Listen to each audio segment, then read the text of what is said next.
if you are willing to talk about those things and not judge their questions and, not get upset that they're talking about those things, you're going to be their safe person.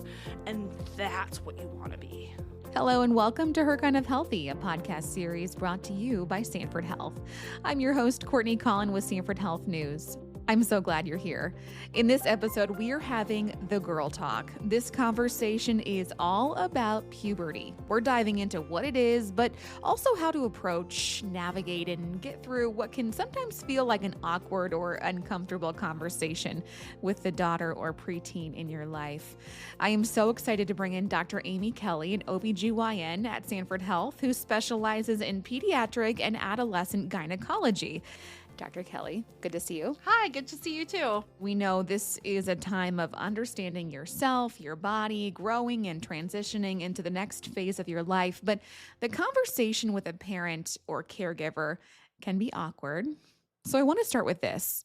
What is physically or physiologically happening in our bodies during puberty? And what are some of the earliest signs in girls? It's interesting because I don't think it's awkward, but I suppose I do this every day and talk to people about it a lot.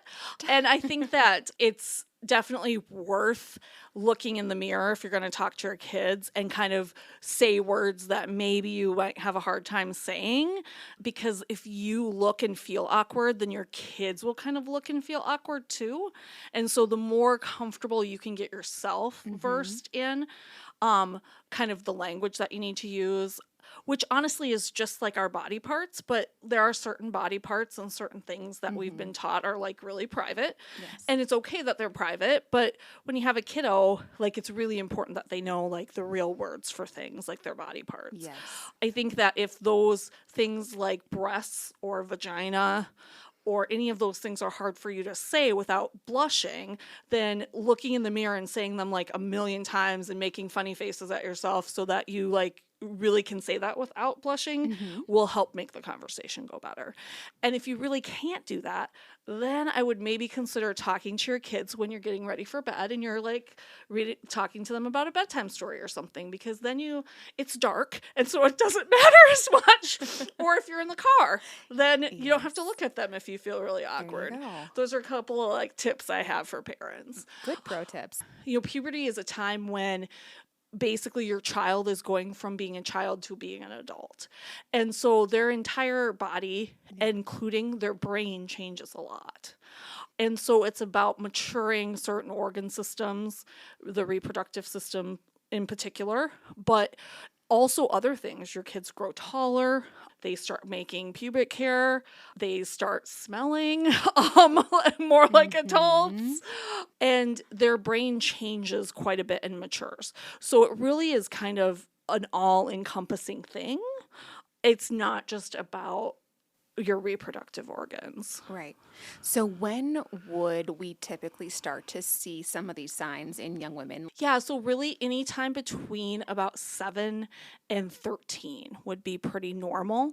African American girls and Hispanic girls often do go through puberty a little earlier. So sometimes they even will exhibit signs at like 6. But typically I tell people if it's before 7, they should probably talk to their pediatrician. If they haven't started any puberty signs by 13, they should also talk to their pediatrician. Okay. But there's a wide range of what's normal. Typically, girls you'll see breast development first. Although some girls will get like underarm hair and pubic hair first. One of those two things is usually what comes first.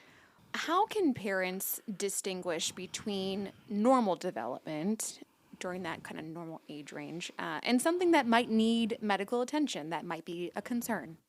Yeah, so honestly, sometimes it's hard to know. And so I think just being able to talk to your pediatrician about it is really important, and making sure you're going to your well child visits during those years to make sure things are developing normally is really important. But really, because of the wide age range that puberty happens, like there's a huge breadth of what is totally normal. And so it's really hard to generalize that. But I would say if you're concerned about it, you should just talk to your pediatrician. Yeah. But average is like between 8 and 13 for starting to get breast development or pubic hair. Talk through some of the biggest most common misconceptions about puberty? I think that a lot of people are like, my kid is crazy or like super emotional. And some kids are. So, I mean, that's not a complete misperception. Okay. I think that there are some kids who really do fine and don't have mood issues going through puberty. And so I think I wouldn't assume it's going to be this huge tumultuous thing for your kid, because sometimes it actually is not. So I think everybody kind of goes through it a little differently. I think the kiddos who have the hardest time are the kids who are really early or the kids who are really late. Sure. Because middle school is all about, am I normal? Am I lovable? Those are like the things your brain is trying to figure out in middle school. And so to have puberty be happening at that time too is difficult. It's a lot. It's a lot. Yeah. It's a lot. And I know we'll get to kind of the emotional and social development that someone might be going through during that time. So we'll get to that in a little bit. But talk through maybe how do hormonal changes affect puberty? When you go through puberty, your ovaries turn on and you start making estrogen. And for some people, estrogen is a huge mood changer. Like it will makes them a little bit more emotional. But the other thing that's going on is your brain is changing. And so the part of your brain that kind of functions to control emotions gets a lot bigger during puberty. And so, something that was not a big deal, like I stubbed my toe, it hurts a little, is not a big deal, before puberty. But suddenly when your part of your brain that controls emotions is like getting bigger and you throw some estrogen in there, then suddenly I stubbed my toe. Ouch. And tears. Yes. Or this person said something mean to me and tears, when normally maybe it wouldn't have caused that. But it's that filtering of everything through that emotional part of the brain that sometimes makes things very dramatic. Like exacerbates everything. Yeah. It's like it puts an exclamation point on everything. The hard thing is that your frontal lobe, which is the part that kind of controls like your actions, is not completely developed. So if you think about, you have this emotional like machine in your brain that throws extra emotion into everything, but you don't have the frontal cortex to like control that emotion. Yeah. That's really why some teenagers get seem very quote unquote hormonal. It's not necessarily even about the hormones. It's also about the changing brain. Okay. And I always tell parents that means that you are their frontal cortex. So they are not going to think about the consequences. They are just thinking about the emotion of it right in the moment. And so part of being a parent of teens is helping them slow down that emotional part and think through the logical, like that person is mad at me, but that doesn't mean they're not my friend. Or I'm really mad at the math teacher, but I still have to do my homework because I still want a good grade.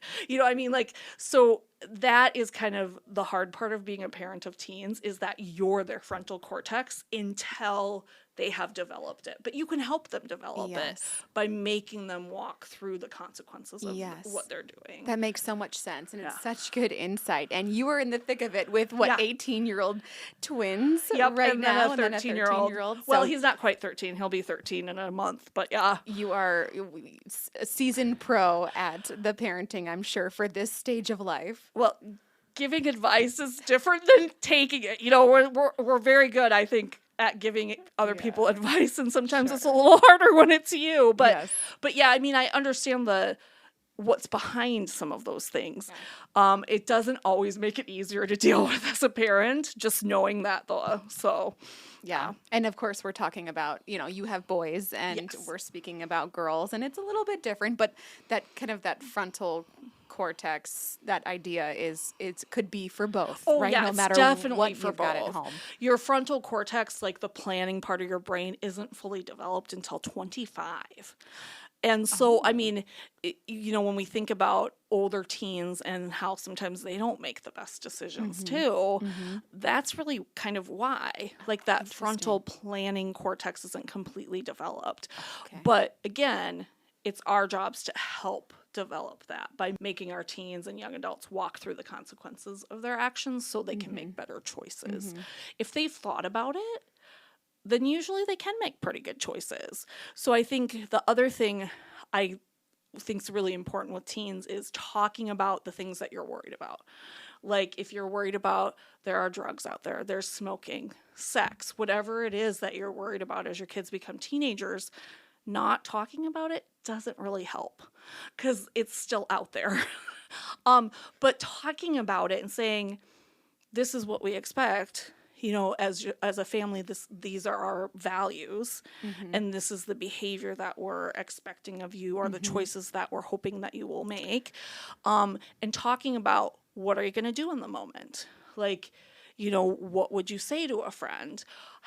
If you want to say no, how would you say no? If you need to call me, how would you call me? Because a lot of times, if you've thought through a lot of those things beforehand, or they've thought about it, they've made a pathway in their brain. If I need help, I can call my mom about this, or I can say no to this friend, or I can say no to my boyfriend if I don't want to have sex. If you've never talked about those things, they have no pathway in their brain to make a good decision. And I feel like that's just such a great approach to parenting this day and age, because there's so much going on, and with social media at play, having that conversation, just authentically approaching conversations and talking through things and how we feel and what we're concerned about. I feel like that's just a great way to connect with your child and build that foundation. I mean, is that true? Yeah, I mean, and you don't want it to just be like one talk. Like a lot of people talk about the sex talk. But really, if you're doing a good job with that, it's not one talk. It's over time. It's over time. Right. You may have a talk when they're 8 or 9 about puberty and what to expect and maybe what sex is very basically. And then as you get older, you add more to it. And you use things like the neighbor is pregnant. How do people get pregnant? And then talking about, or you watching a TV show and there's a teen pregnancy on the show. Well, that's a great little in to be like, hey, do you know how to prevent pregnancy? Yeah. And have we talked enough about that? Do you have questions about that? And it's age appropriate. Yes, as you go through. I think that sometimes people have a misperception about what age kids should know this stuff, because unfortunately with social media, the average age that somebody runs across porn on the internet is 11. Oh, my word. And usually it's something silly like, when will I have breasts? Or, like it's questions about like things they want to know. Yeah. But we all know if you Google, when am I going to get Keywords. boobs? What are you going to get on the internet? If We you're gonna all put know. boobs into the search bar. Yes, we who all know knows what you're going to what's gonna get. come up. Yeah. But when you're 11, you don't know what you're going to get. Yeah. And so I usually talk about 8 is great, 9 is fine, 10 is too late. Now, it's never too late, but usually by 10, kids know more than you think they know. And then you have to reteach them some stuff. So it's so much easier when they're 8 or 9 because they're actually not embarrassed because they don't really know that much. And it's actually easier because you just approach it from a science standpoint. And isn't this cool how babies are made? And they might be like, ew, gross. But they might be like, that's cool. Absolutely. And they're not going to be as embarrassed about it. The longer you wait, the more embarrassed they're going to be to talk to you about it. And they might think they know, and then you're there to basically clarify what they think they know is right from their friends who have older siblings who may not know the full, the full scope of things. And so you have to juggle that too on top of catching them up. Yeah, and you want to be their safe person. Yeah. You want to be the person that they come to with questions, not their yes, they're going to go to their friends with things too, but if you are willing to talk about those things and not judge their questions and not get upset that they're talking about those things, you're going to be their safe person. And that's what you want to be. Let's shift to having the talk now. Dr. Kelley, when is the best time for parents or caregivers to start talking to their daughters about puberty? I would really say like around 7 or 8. And honestly, if you're an African American and you're seeing some signs of puberty in your daughter, or your daughter is African American, whether you are or not, if you're seeing some signs around 6 or 7, then you probably need to talk to them at that point. Really, the first signs are going to be pubic hair or underarm hair. Okay. or some breast development. Once that happens, you're kind of on a time clock. So most of the time after breast development, you're going to get your period between 2 and 3 years after breast development starts. Okay. Now, sometimes for certain reasons, it's a little bit accelerated and it's a little less than that. Sometimes it's a little more than that. But the average is about 2 to 2.5 years. And so you kind of know when you start seeing that, you're like, oh, I'm on my timeline now. So we got to talk about that in time for the period. Okay. And so I don't think you have to tell them everything at once. But I do think like telling them, hey, have you noticed this? I've noticed that you have some dark hair in your underarms. Did you notice this? What do you think of that? And kind of just asking them how they're feeling and going from there, like, do you know what that means? Mm-hmm. And talking about how they're going to start going through what we call puberty, which is how you become a teenager and then an adult. Okay. And girls, because they usually go through puberty first before boys, I think that it's even a little bit more important to have that conversation on the early side. Schools, you can't rely on the school to tell your daughter she's going to get her period. And the reason why is because some schools will do it in 4th grade. Some do it in 5th or even 6th grade. And if you're 11 or 12 in 5th and 6th grade, your kid might already have their period by the time the school has talked to them, particularly if you're African American or Hispanic. Okay. And so I think it's really important if you see any signs to kind of start having that conversation.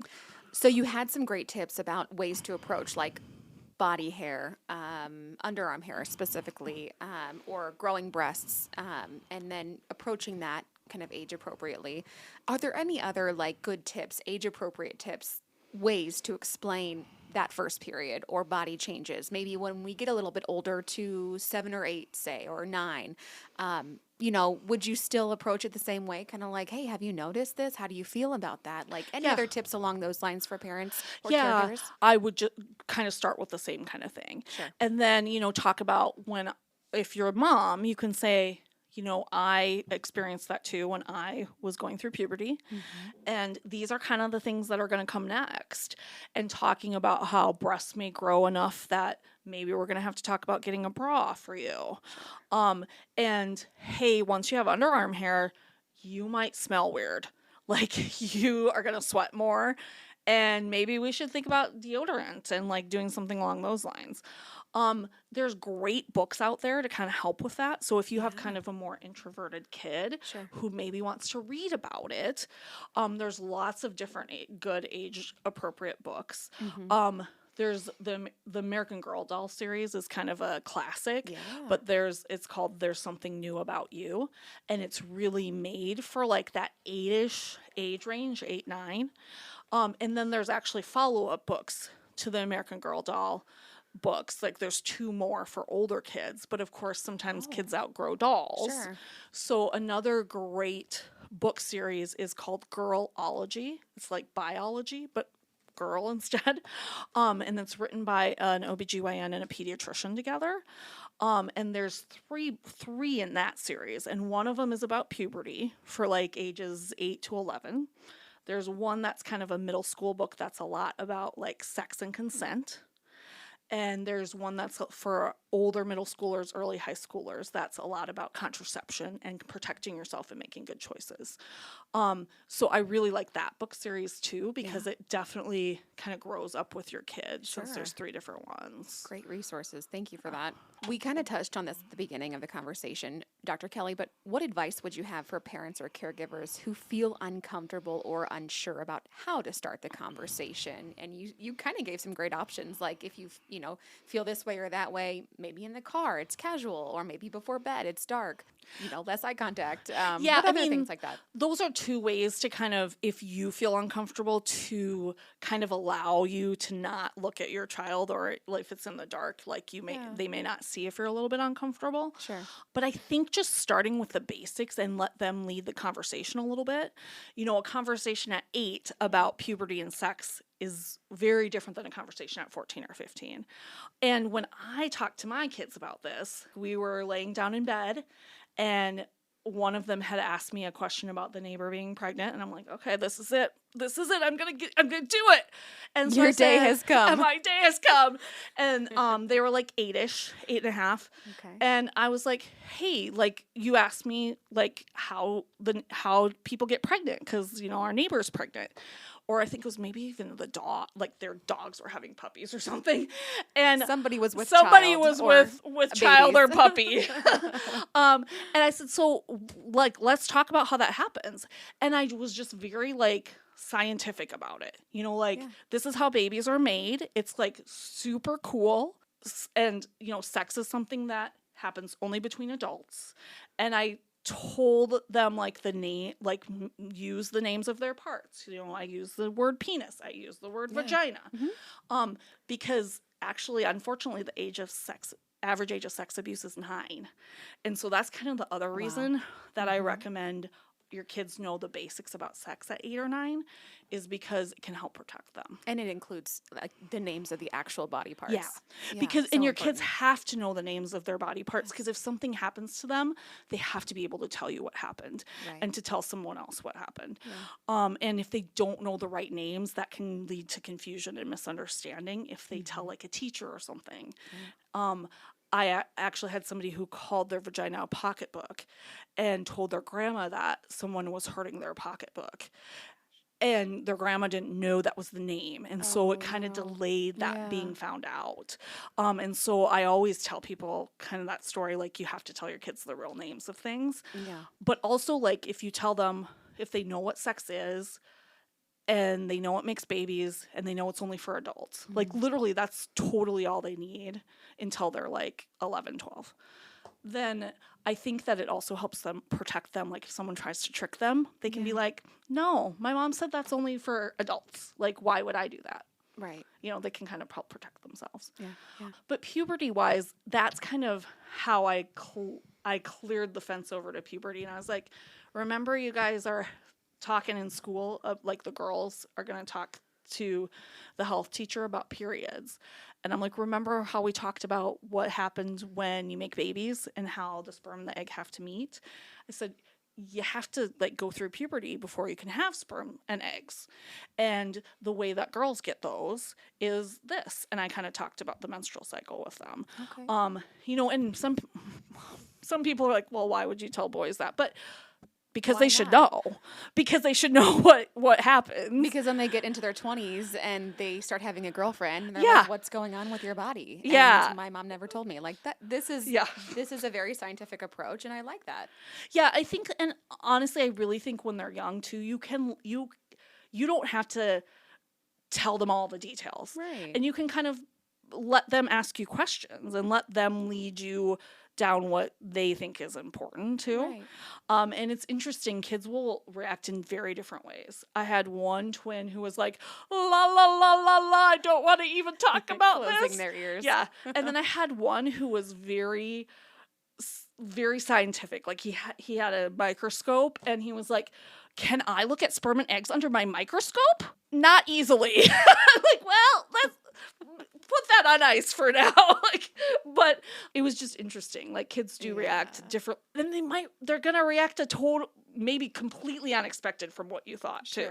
Like that was not what I thought my kid would say. Could your twins be any different? Yeah, right. They're totally different. But at least they're getting, and you know, it helps to have a mom who's an OBGYN, but I mean, any parent can really kind of fill their son or daughter in when they feel it's appropriate, and especially for young men, even though, you know, we're talking specifically about girls, but informing them about what's going on. I just went to a period drive where they were collecting tampons and pads, and a dad brought his boys in because they were at that age where they were starting to learn about what happens as women go through puberty, and they were proud to pass over like a big case of tampons and pads and that's awesome. Other people in the community, and I was like, like go dad, and or, you know, whoever might be in their family having the conversation with them.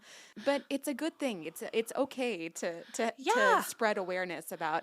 Well, and I remember when I was in middle school, and unfortunately, your period isn't regular a lot of times when it starts, and it surprises you. And like we had girls who, would have like red on their pants or like obviously got their period when they weren't expecting it. And it's like can be really embarrassing and like then you're known as the girl who bled on your seat and like I don't want my kids to make fun of people for that. I just want them to help them. So I think that was like one of the big reasons why I thought it was really important for everybody to know about periods so they can have that empathy for other people and, hopefully not make fun of girls. Just be more aware and understanding. Yeah, and absolutely. At the end of the day, kind at least, right? Absolutely. You just brought up a good point. So you don't really know when your period's going to come, right? Between that age range. So it could just come in at school. You don't know. You could find some blood in your underwear. Do you have any advice for moms or caregivers sending their kids to school? Should they have like a little Ziploc bag with like an extra pair of underwear to stay in their locker, or maybe a pair of period underwear, which are fantastic? Yeah. Anything that they can take and kind of when should they start maybe thinking about that? Yeah, I think probably like between 12 and 24 months after your kiddo maybe starts getting breast development. So typically they're going to get their period, like I said, about maybe 2 to 3 years after they start breast development. And so kind of when you start to get close to that 2-year mark, it's probably not a bad idea to have like a go bag. Okay. And if you're not sure what to put in a go bag, like you can the internet will help you. As it does. There are plenty of companies that sell little first period like kits. Oh, okay. But you can make your own too. I mean, you don't have to buy one. But having just like you said, an extra pair of underwear and like a pad, making sure they know how to use them, like, where the pad goes in the underwear. Yeah. And just kind of going through that with them really might help alleviate some anxiety. Because if they're like, because hopefully you've talked to them and they know, hey, my period is going to come soon, like probably in the next 6 months to a year. And so I'm just going to have this in my backpack just in case. And hey, if you're like a crafty or Pinteresty type of mom, maybe you get all the things and you decorate it and you put it in a little discreet box and you say, hey, girlfriend, like, let's talk about this. And I'm going to give this to you when you need it. And it's like, it's just like part of the conversation. Yeah. The other thing is I think it's not a bad idea to just have like a little kid at home that maybe has some period underwear, some different kinds of pads, and maybe if you have a swimmer or a gymnast or something, maybe a couple of different tampons, just so they have like a variety of things that maybe they want to try. Just a note for parents who have health savings accounts, you can get reimbursed for period underwear and period swimwear. What? Yeah. So a couple companies, Thinx and Ruby Love, take HSA money. Okay. So just FYI, parents. That's kind of or flex spending money, which is a super nice thing to know. Either way, insurance related. Yeah. Fantastic, because I can't say enough good things about it. And that's a whole nother conversation, like the menstrual cups and the period underwear, which have come so far in comfort and style. And anyway, I'm sure perfect for those adolescent girls. Yeah. Okay, so we talked about the internet and being able to find resources there. Let's talk about social media and peer influence. They have a lot to do with shaping our young people today, Dr. Kelley, which can be a good thing or a challenging thing. Yeah. How is social media influencing how girls perceive puberty and body image today? What are you noticing in conversations with your patients and their families? I would like to say it doesn't have as much of a role, but I don't know that that's always necessarily true. Okay. But I'm a big proponent of wait until 8, meaning wait until 8th grade before getting a phone. Sure. Because we definitely know that it's not good for mental health of teenagers. Now, in all honesty, my twins got their phone when they were in 7th grade. So I kind of jumped the gun a little bit there, but they did not have social media until they were 16. I would really encourage parents to do their best to kind of wait until their kids are older for social media. Now, honestly, that's hard because they can kind of sneak it in. Unfortunately, kids are smart, and even with barriers that you put up for them, they figure out how to get around them. Yeah. So, that can be a hard thing. But I do think it's totally reasonable to monitor your kids' social media accounts until they're 16-ish. If they have them, because you want to know what's going on there and that they're safe and Yeah. that they're safe. That's the Yes. biggest thing. But I think that unfortunately it is really hard to figure out sometimes what is good information and what is not good information. Yes. You know, there's influencers, particularly in women's health, who, you know, they're trying to sell things to you. And Right. they're not necessarily giving you good information. They're just trying to sell you things, whether that's supplements to make your periods better or, you know, to make you feel better or whatever. And so I think that letting your kids develop a healthy dose of skepticism is not a bad thing, Right. or at least having them, like, every time they're getting information from the internet, thinking about who's giving me this information, who's paying for the website, what are they trying to do? Yeah. Because if you have that mindset rather than, oh, this influencer is telling me the truth and like they're a great person. Maybe they are a great person, but they're also an influencer trying to make money. Yes. And so I think that, you know, having the sense to go through those kind of things, and sometimes adults aren't very good about that either. We're working on it. Yeah. So maybe we all need to think about that a little bit more. If somebody is trying to, Sure. you know, sell us something they make money from, maybe be a little skeptical of that. Yes. 100%. Yeah, but I think that I'm hoping that with time and us knowing that social media is not great for mental health of young people, that hopefully we can continue to maybe put that off until middle, late teens. Yeah.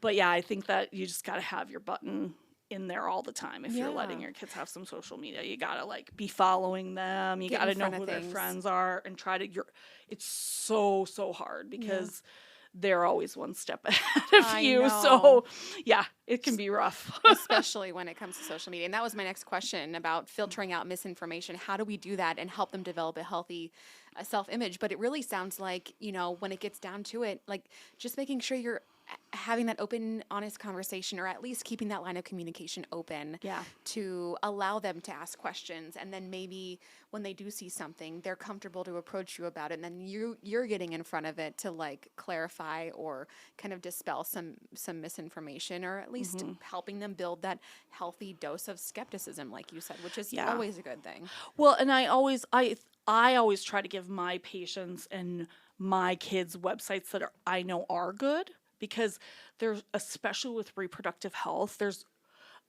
several studies that show at least 50% of reproductive health websites have misinformation on them. Really? Yeah, so you do have to be really careful. So I usually am always trying to encourage parents to go to places that I know have good information, and the people that pay for that website are people who are trying to help, not sell things. So I really like Young Women's Health, which is a website from Boston Children's Hospital. And you can literally go to Young Women's Health and you can like search on Young Women's Health almost anything you can imagine, and they have a little blurb about it with other resources. You can type in eating disorder, you can type in periods, or they have a really good tampon video that shows like goes through anatomy and shows people how to put tampons in. Love it. So I really like that website a lot. And there's some other really good ones out there as well. But I think that giving people good resources can be helpful, because I know they're going to Google stuff. So I might as well give them a good website to look at that I know is accurate. Absolutely. Which they can get in the same place that they're getting their social media information too. So absolutely. Good information. Safety and awareness are so important in our youth, especially in women. We know that. We talked about it a little bit at the beginning. Why is it important to include discussions about consent, boundaries, and abuse in puberty type education? I mean, one of the tips you had was to use the actual body part names, which helps kind of lay that foundation. But why is it important to include some of those other things? And how would you include that? In today's world, like, consent is absolutely needs to be taught from the time your kids are little. So that is something you can start teaching them as soon as they can talk. You know, like, people, like, they don't have to give hugs to people they don't want to give hugs to. That's their choice. You know, like, these are their, when you're teaching them to toilet train, then, you know, mom's helping you wipe, but nobody else really needs to help you here. And if mom's with you and like we're at the doctor's office or something looking to see if there's a problem, that's okay. But otherwise, nobody else needs to be touching or looking here. And as they get older, just talking about how this is their body and they get to decide what happens to their body. I think that that's just a really important thing. You don't have to wait to link it with sex. Like you can link it to like everything in life you need consent for, you know? Yeah. So I think starting when they're little is good for that. Yeah. But safety things, you know, we had a couple of rules in our house, like when my kids got access to the internet, if you find something scary, you come talk to mom about it. Mom's never going to be mad because sometimes you can end up in weird places on the internet. Yes. We couldn't have internet in our rooms. Like it had to be in like spaces that everybody could be in. Mm-hmm. So, you know, they're not looking at things that they wouldn't want you to see as you walked by. Right. You don't friend people you don't know in real life.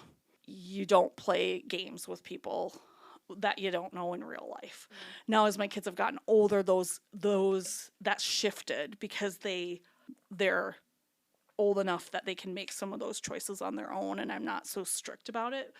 But I think that those kind of rules are really important to keep your kiddos safe. Yeah. And schools are doing a much better job with that than they used to.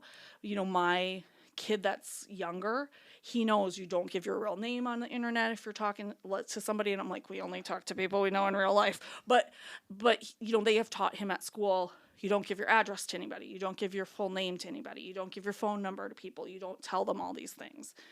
And so I think schools are starting to catch up a little bit with some of that safety stuff. Good. But I think having some parameters and boundaries around the computer, but also like having boundaries around yourself. Like, what is acceptable behavior? Is it okay for people to say mean things to you that are dating, that you're going on a date with? Yeah. No, it's not okay. Mm-hmm. You know, and definitely like putting boxes around what behavior is okay with dating is, I think, an okay thing to do as they get to be teenagers too. Whether you have some rules about dating or whether you just have rules about this, like, I want to meet this person first. That's okay, you know? Or, you know, this is what I want from a relationship. It's not ever okay for somebody to hit you. It's not ever okay for somebody to call you names. And just kind of knowing that. But then we have to also, as parents, we also have to model that for our kids. Mm-hmm. And so our kids learn relationships from us. Mm-hmm.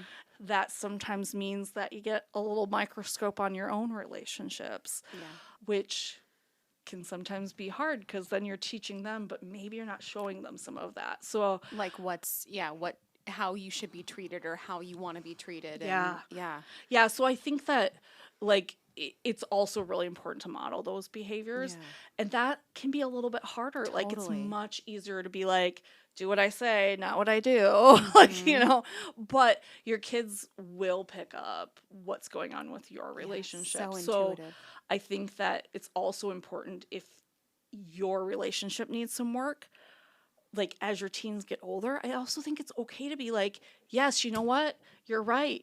Dad spoke to me really meanly, and we should probably talk about that, and we'll take care of that, but that's an adult thing. Right. You know, I think it's okay to be like, yeah, we're not perfect and we're working on it. Yeah, so absolutely. Kind of like, you know, you can't always control what happens in the situation, but how you react and respond to it. Exactly. And then look back on it is a great teaching moment. Yeah. In a lot of cases. But it's hard. I mean, like, I think if you look at relationships in general, like there is some evidence that there is more violence, both emotionally and physically, in relationships under 20, when you're under 20. Yeah. And so I do think that you have to be like on the lookout for that and make sure that your kids are safe in their relationships. But I also think that one of the other things I often just caution parents about is dating someone much older, especially for young women. So since women do go through puberty earlier, sometimes they get treated as older than they are. Mm-hmm. You know, a 12-year-old that's gone through puberty could look like a 16-year-old too. Mm-hmm. And so they often get attention from older men who may or may not realize their age. Yeah. And so I think that it's also teaching our daughters about boundaries with everyone is important, but also like letting them be kids. And so, maybe your 14-year-old doesn't need to date the 18-year-old. That's hard to police, but I think you do have to just be aware that they're more likely to have sex early if they're dating someone who's more than 2 years older than them. Yes. So, and they're at risk for an unplanned pregnancy. So I think that, us just being aware of what those risk factors are is important too. I mean, it's so hard to be the parent of a preteen and a teenager. There's nothing that prepares you for it either. Like, there's not a class you could take. So I think that we all just need to also just be kind to each other as parents as well. I have a 2-year-old at home, and I feel like I'm going to blink and then have this conversation in a few years with her. I'm going to be calling you to like come in and like be my sidekick for this, by the way. And I have another little girl on the way. So I'm like, oh my gosh, this is going to be double trouble. We all need a village to help raise our kids. Like, it's not, unfortunately, like, it is not like us alone that is raising our kids. Social media is, like, all of these other things are. And so I do really think parents get way too much judgment. And so, especially if parents are listening to this are like, oh my God, I gave my kid a cell phone in 6th grade. Oh my God, I'm terrible. No, you're not terrible. Like, we're all just doing the best we can. Yes. And I think trying to, especially as a physician and primary care doctors, I think we have to also have lots of grace for parents. Like, I think we all love our kids. We all want what's best for them. Yeah. And we're all trying to do the best we can. So I try not to judge other parents, like, even though, like, it's because it's just a really hard world out there. So Exclamation point. Yeah. For sure. We are doing the best we can, and the world is changing every single day.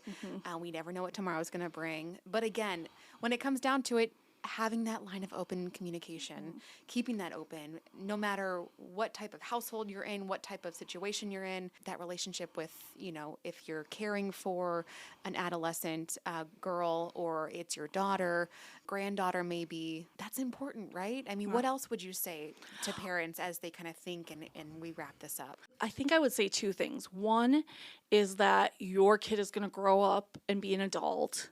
And I think thinking about what kind of adult you want to help them become. Yeah. They're going to become an adult that maybe you don't anticipate. Like, your kids aren't going to be exactly what you think they're going to be. But I think helping them become what they want to be is really important. I think that I always tell parents that connection is what protects your kids. So connection equals protection.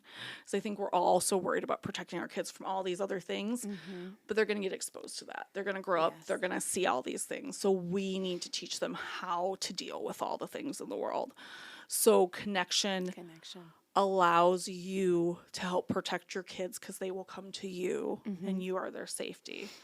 And so if you can be that, that's how you're going to protect your kids, is by having that strong connection to them. I appreciate this conversation. So valuable and such a great resource for our listeners. Dr. Kelley, thank you so much for your time and for all that you do in the OBGYN space and the adolescent space, and of course, being a resource for us here. Thank you so much. Yeah, of course. Thanks for having me. This was another conversation in our series, Her Kind of Healthy by Sanford Health.